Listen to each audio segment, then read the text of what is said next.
Hi, welcome to Circle Time. I'm glad that you joined me today. Sue, come on out here. Look, our friends are here. Why don't you say hi? Well, Sue, today we're going to be talking about the letter K, and K is for keys. That's our theme today. But did you know that K is also for king? And we're going to be reading a Bible story about a king. Well, sort of. Let me explain. This Bible story comes from the Bible. That's God's holy word. It's true. So this is a true story. And we're going to be reading from the book of 1 Samuel 16. Okay, so God's people, the Israelites, had a king. His name was King Saul.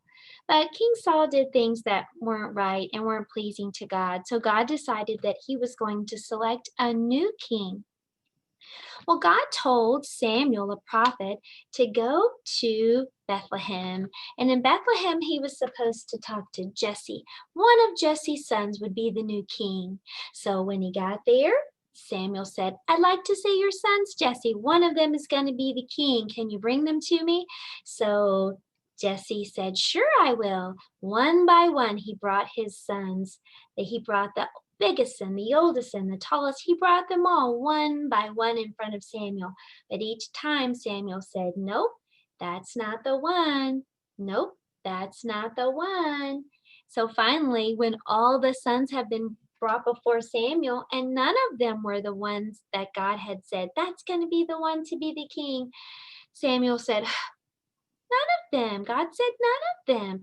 Do you have any more sons? Any at all? And so Jesse said, well, I just have one more, and he's the youngest, and he's just out watching the sheep. I didn't even bring him. I didn't think he would be the one selected. But Samuel said, go and send for him. I want to see him. Well, when that last son, and his name, by the way, was David, came before Samuel, God told Samuel, yes, that's the one. That's the one that's going to be the next king. Let me read what it says here. He sent and brought him in. Now he was ruddy and had beautiful eyes and was handsome. And the Lord said, arise, anoint him, for this is he.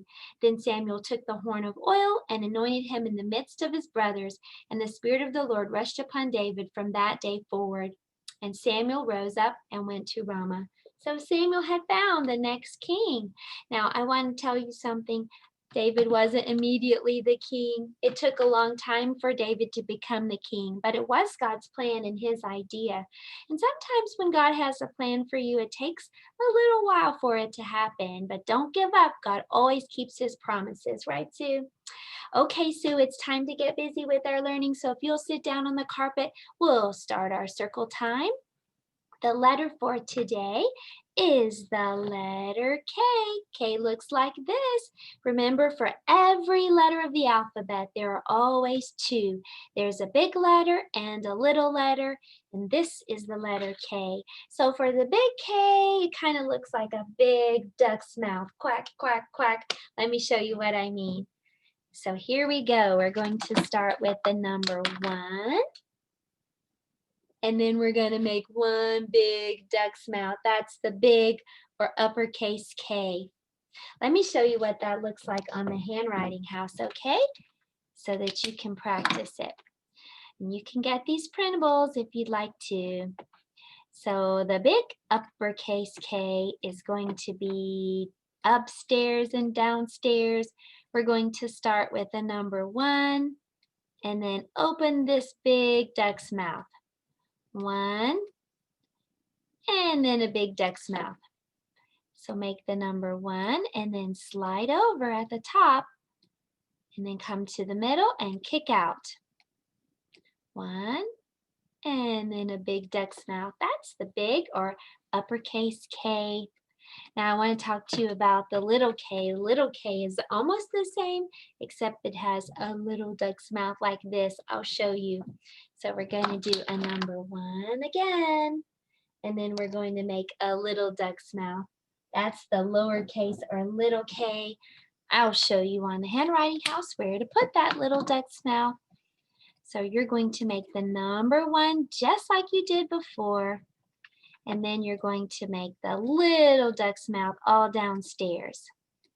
So one and a little duck's mouth. One and that little duck's mouth. Quack, quack. This is the little letter K. Now let's talk about what K sounds like, okay? K makes this sound. K says k, k, k, as in keys. That's what we're going to talk about today.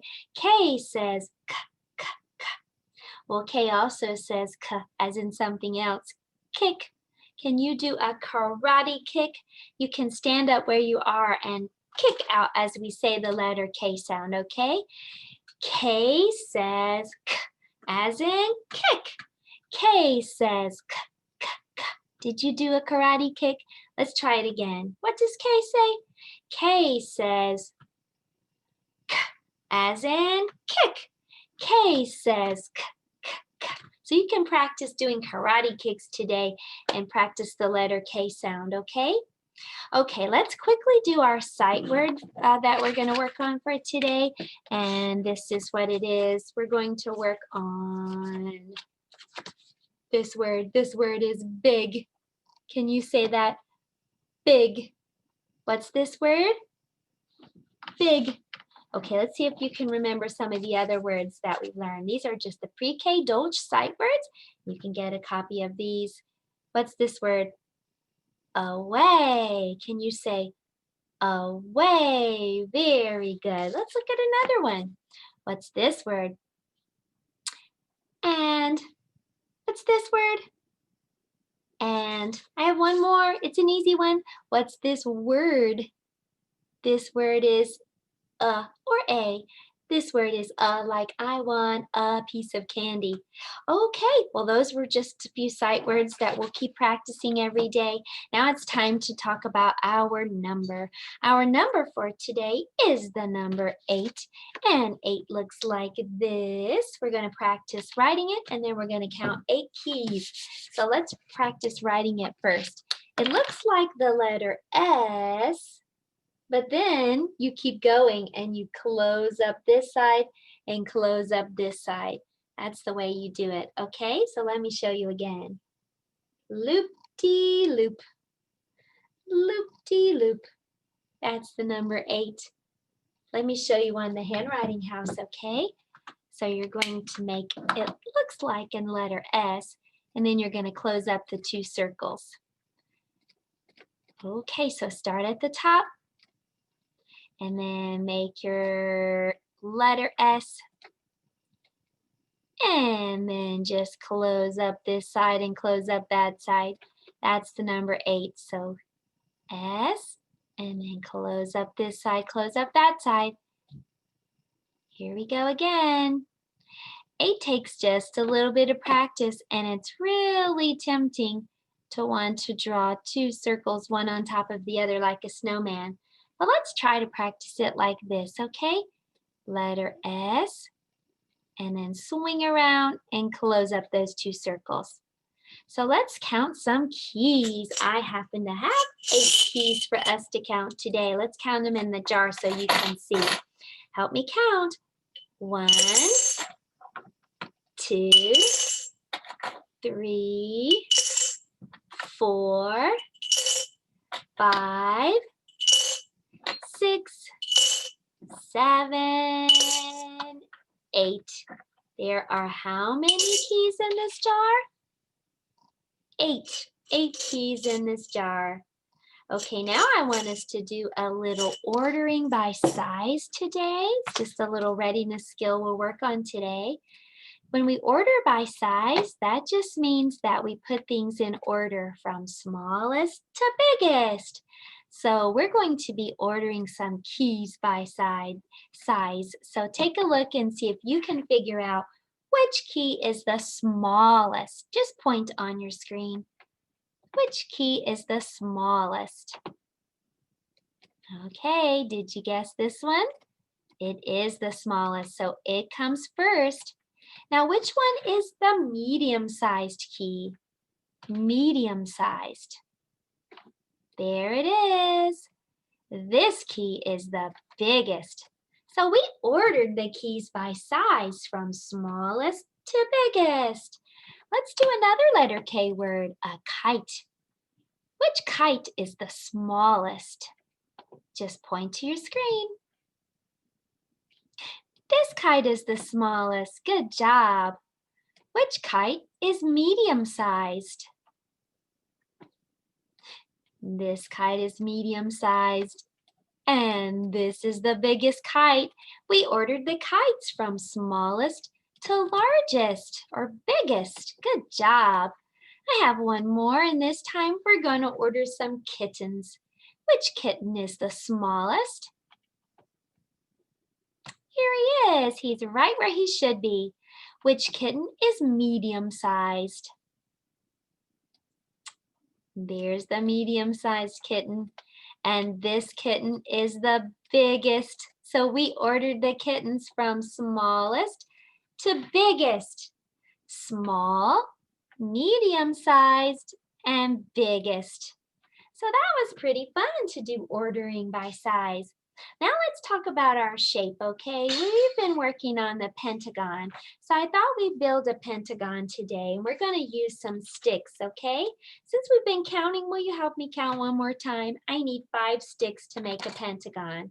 1, 2, 3, 4, 5. So let's make a pentagon. We're ready.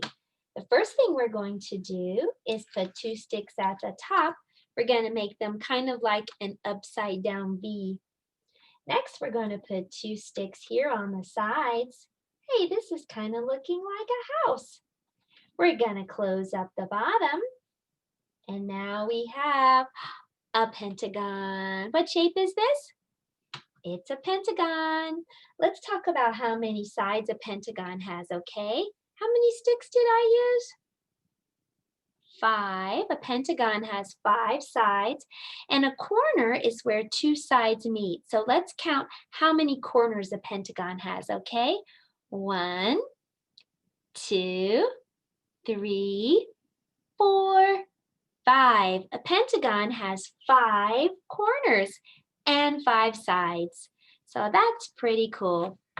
Okay, now we're going to talk about our color. And our color for today is the color pink. We've been talking about pink, and I'm going to make some pink. For that, I'm going to take red and white Play-Doh. I'm going to mix them together and see if we can make pink, okay? You can do this at home too if you have Play-Doh. So let's take a little bit of red, and let's take a little bit of white, and let's squish it together and see if we can make pink. Pink is made from red and white. Squish it around. And let's see what we get. Oh wow, the color is changing. I don't see the red and white anymore now. I see pink. I see pink Play-Doh now. Take a look at the red and you'll see the difference. Whoa. Instead of red and white, we have pink. So let me tell you what you can do with your pink Play-Doh now.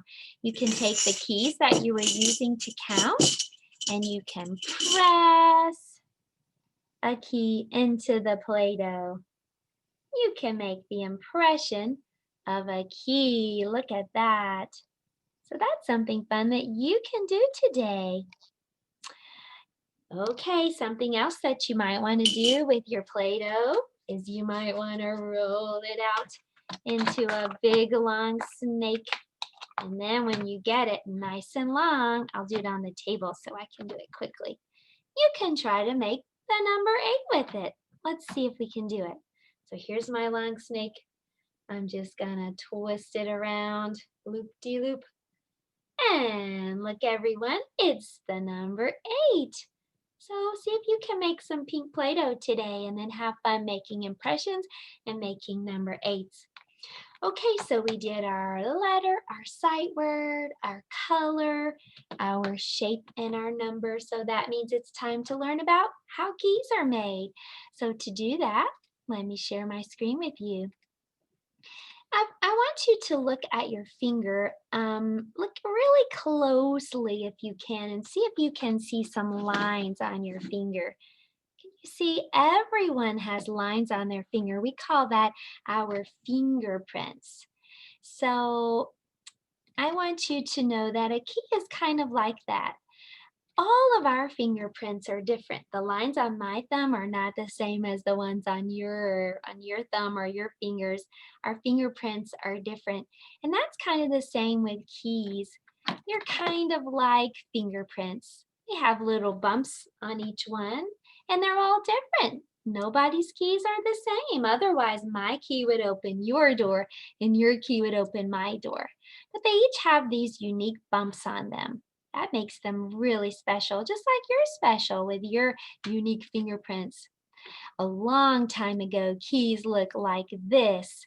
Do you see the bumps on these keys? They would fit down into the holes on these locks, and that's how the key would open the doors.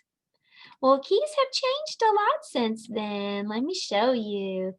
Now we have, after that, keys started looking a little bit like this. See the bumps? They're still there, but they look a lot different. So did the locks. Today, keys and locks look something like this, but there's one thing that they still have. They still have the bumps on them. So let me tell you exactly how a key works. Well, here's a close-up picture of those bumps on a key. Well, those bumps need to go inside of a lock. Inside of the lock, there are springs that go around and around and around like this. Well, when the key goes inside the lock, those little bumps help those springs to go up or down, up or down. If this is exactly the right key, then all of those little bumps are going to make all of those little springs go just the right height, and you're going to see this, a line that goes straight across. This is the right key. So that means this door can open. The lock can turn. If those lines do not line up like this, one is higher than another, they're not all the same, then this lock won't open. We can't open this door. But remember, if all of those line up just perfectly, like we see here, then that allows the lock to turn. And that's how a key works. So I hope you learned a little bit about keys, and I hope you enjoyed learning about letter K and counting keys. Don't forget, you can make some pink Play-Doh and some key impressions if you'd like to. Sue, did you have fun today? I did too. Would you like to say goodbye? We hope we'll see you again tomorrow for circle time. Have a great afternoon. Goodbye, everyone.